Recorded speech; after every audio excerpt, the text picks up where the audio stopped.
Hey everyone. This video is going to be called Story Time with Mr. Tuhy. It's not necessary that you read it, but one of the things that I thought might be helpful in order to prime us for some of what we have to do in class is I'm aware that uh, you were assigned to read this and now you're rereading stuff as we go. But I thought as a primer to some of the lectures that I'm going to give, I'm recording a whole bunch of lectures today, trying to knock out a bunch of days in a row. One of the things that I thought might be useful before starting a lecture on any particular section is to simply read those few pages aloud for you. And also, I'm hoping that maybe you can take a little bit of comfort in just sitting back and listening to a text be read to you for a while, rather than just having to go through yourself and take notes. So I didn't read the story of the door for you. I'm not going to go back. But I will read this part that I'm going to be lecturing on for the sophomores, and that's this next section of the book called A Search for Mr. Hyde. I just want to say again, this particular video is not required, but it's just my little gift to you in order to uh, give you something to listen to, hopefully make you stress less, and just, I don't know. I thought there was just something a little silly about me with my bears reading, and I'm just trying to make it a more comfortable situation. Call me crazy if you must, but I think the term wacky is more appropriate. Search for Mr. Hyde. That evening, Mr. Utterson came home to his bachelor house in somber spirits and sat down to dinner without relish. Relish, if you relish something, that means you enjoy it or you savor it. So without relish, it doesn't mean he doesn't have pickles or olives, right, which is another word for garnish, but it just refers to without enjoyment. It was his custom of a Sunday, when this meal was over, to sit close by the fire, a volume of some dry divinity on his reading desk.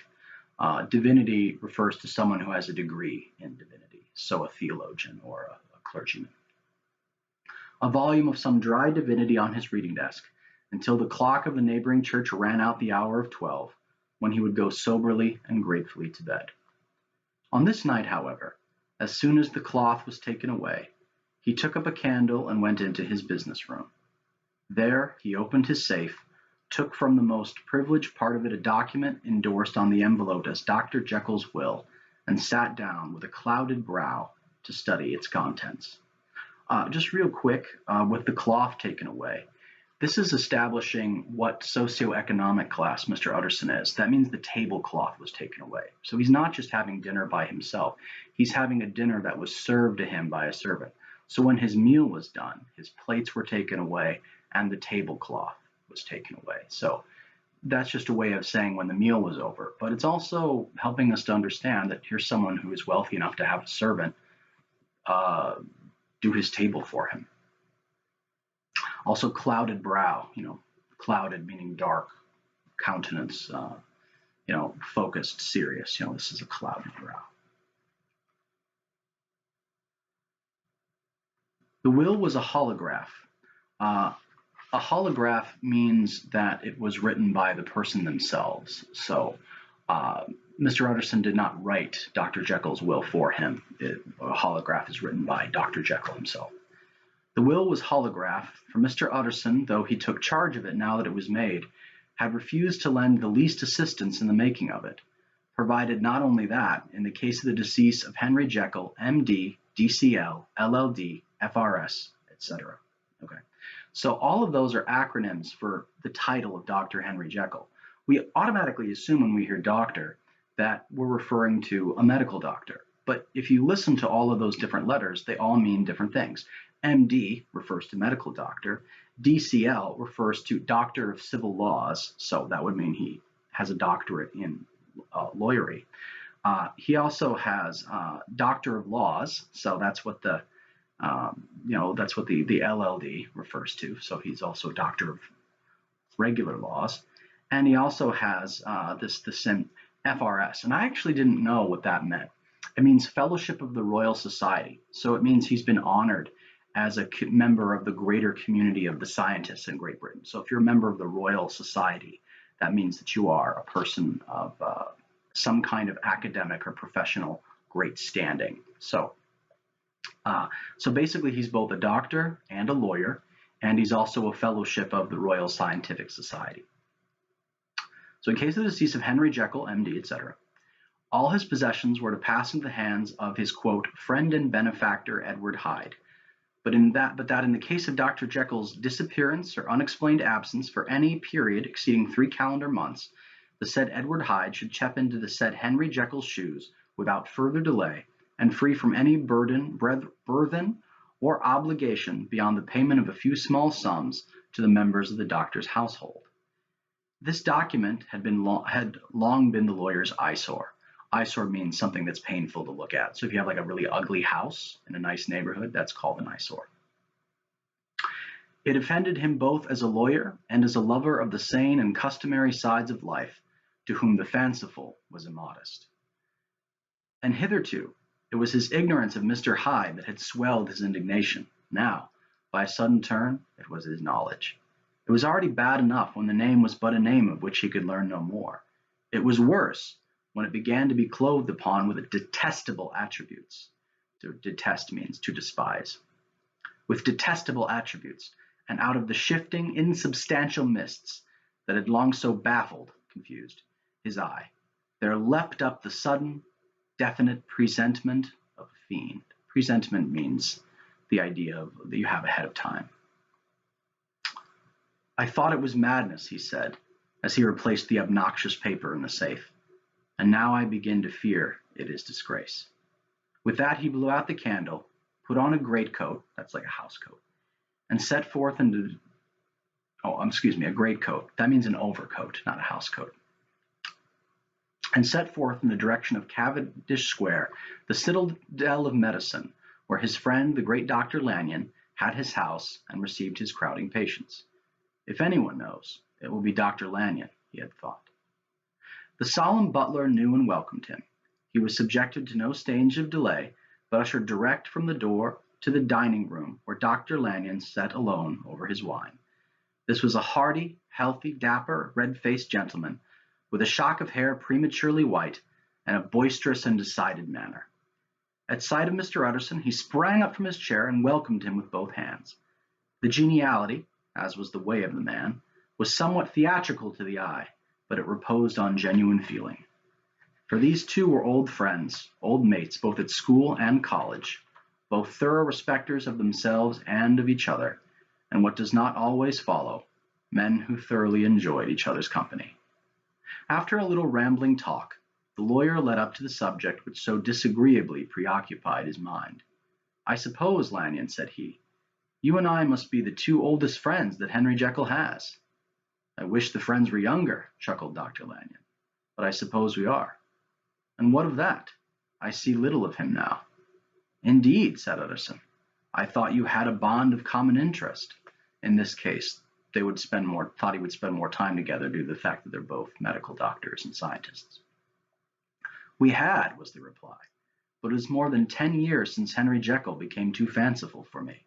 He began to go wrong in the mind, and though of course I continue to take an interest in him for old sake's sake, that's old time's sake, as they say, I have seen devilish little of the man. Such unscientific balderdash, added the doctor, flushing suddenly purposed, would have estranged Damon and Pythias. Okay, so basically, Damon and Pythias are classical friends. So basically, they're the closest you can have as friends. I don't remember which friend is who, but in the story of Damon and Pythias, one of them goes to prison, and as bail, the other one offers his life as collateral if the other one doesn't return to jail.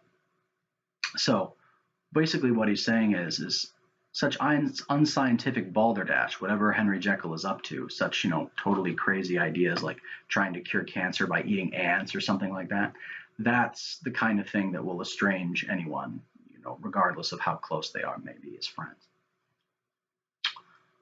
This little spirit of temper was somewhat of a relief to Mr. Utterson.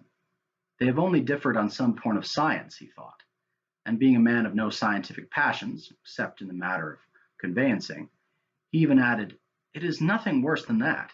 He gave his friends a few seconds to recover his composure, and then approached the question he had come to put.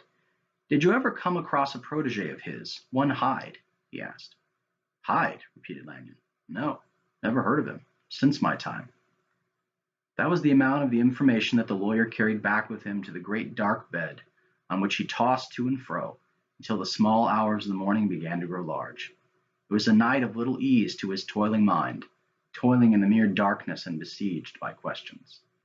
6 o'clock struck on the bells of the church, and there was no that was so conveniently near to Mr. Utterson's dwelling, and still he was digging at the problem. Hitherto it had touched him on the intellectual side alone, but now his imagination was also engaged, or rather enslaved, and as he lay and tossed in the gross darkness of the night in the curtained room, Mr. Enfield's tale went by before his mind in a scroll of lighted pictures. He would be aware of the great field of lamps of a nocturnal city, then the figure of a man walking swiftly, then of a child running from the doctor's, and then these meet, and that human juggernaut trod the child down and passed on regardless of her screams. Or else he would see a room in a rich house where his friend, that being Dr. Jekyll, lay asleep, dreaming and smiling in his dreams, and then the door of that room would be opened, the curtains of the bed plucked apart. That's when people would actually sleep with curtains around their bed in order to keep out the light so they could sleep. The curtains of the bed plucked apart, the sleeper recalled, and lo, there would stand by his side a figure to whom power was given, and even at that dead hour he must rise to do its bidding. The figure in these two phases hunted the lawyer all night, and if any time he dozed over, it was but to see it glide more stealthily through sleeping houses, or the more swiftly and still the more swiftly, even to dizziness, through wider labyrinths of lamp-lighted city, and at every street corner crush a child and leave her screaming. And still the figure had no face by which he might know it, even in his dreams. It had no face, or one that baffled him and grew melted before his eyes. And thus it was there sprang up and grew apace in the lawyer's mind a singularly strong, almost an inordinate curiosity to behold the features of the real Mr. Hyde. If he could but once set eyes on him, he thought the mystery would lighten and perhaps roll altogether away, as was the habit of mysterious things when well examined. He might see a reason for his friend's strange preference or bondage, call it what you please, and even for the startling clause of the will. At least it would be a face worth seeing, the face of a man who was without bowels of mercy, a face which had but to show itself to raise up in the mind of the unimpressionable Enfield a spirit of enduring hatred. From that time forward, Mr. Utterson began to haunt the door in the by-street shops.